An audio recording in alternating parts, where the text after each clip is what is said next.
یا اسی طرح سے میں عالم الغیب ہوں، اور یا اسی طرح سے میں نے یوں بھی نہیں کہا کہ میں فرشتہ ہوں.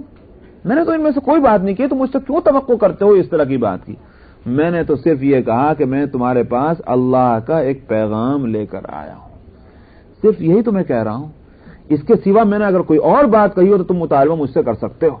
نہ میں خزانوں کا مالک، نہ میں غیب کا عالم، اور نہ میں فرشتہ. اگر فرشتہ ہوتا تو تم کہہ سکتے تھے مجھے سردی کیوں لگتی، مجھے گرمی کیوں لگتی، مجھے بھوک کیوں لگتی، مجھے پیاس لگتی.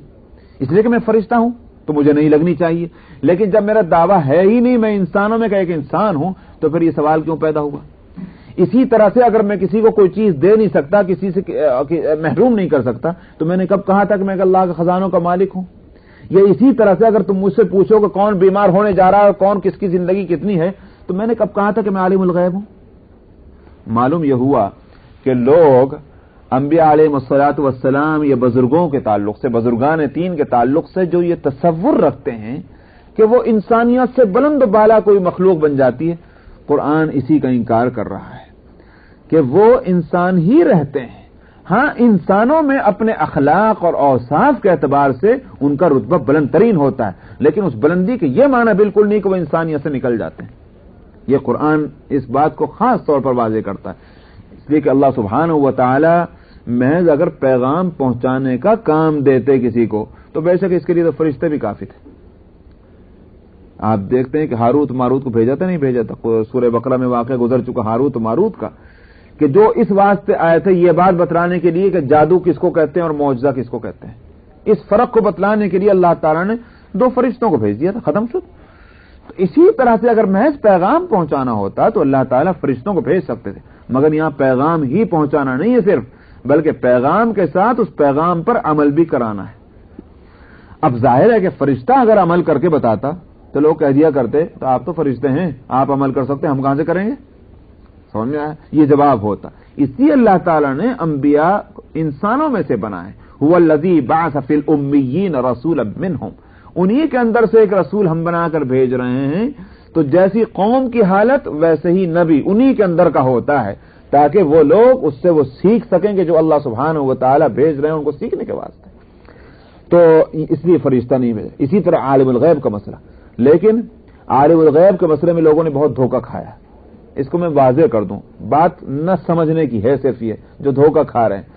ایک ہے غیب کا علم، کسی کو غیب کی کوئی بات معلوم ہو جانا، یہ ایک الگ چیز ہے. ایک ہے عالم الغیب بن جانا، یہ دوسری چیز ہے.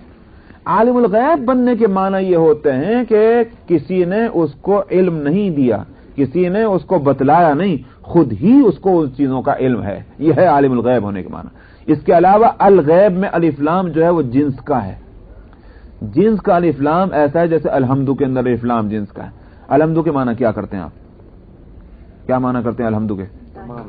تمام تعریفیں اللہ کے لیے. یہ الف لام جنس کا کہلاتا ہے. الغیب کے معنی یہ ہوگا تمام غیب کا علم. سمجھنا؟ یہ ہے معنی. اس لحاظ سے صرف اللہ سبحانہ و تعالی عالم الغیب ہیں. لیکن کوئی غیب کی بات بتلا دی جائے ظاہر ہے کہ نبی کے لیے ہوگی. اسی واسطے سورہ جن کے اندر فرمایا کہ کیا ہے سورہ جن کے آخر میں مدثر اور اس سے پہلے مزمل یا جن آ گئی.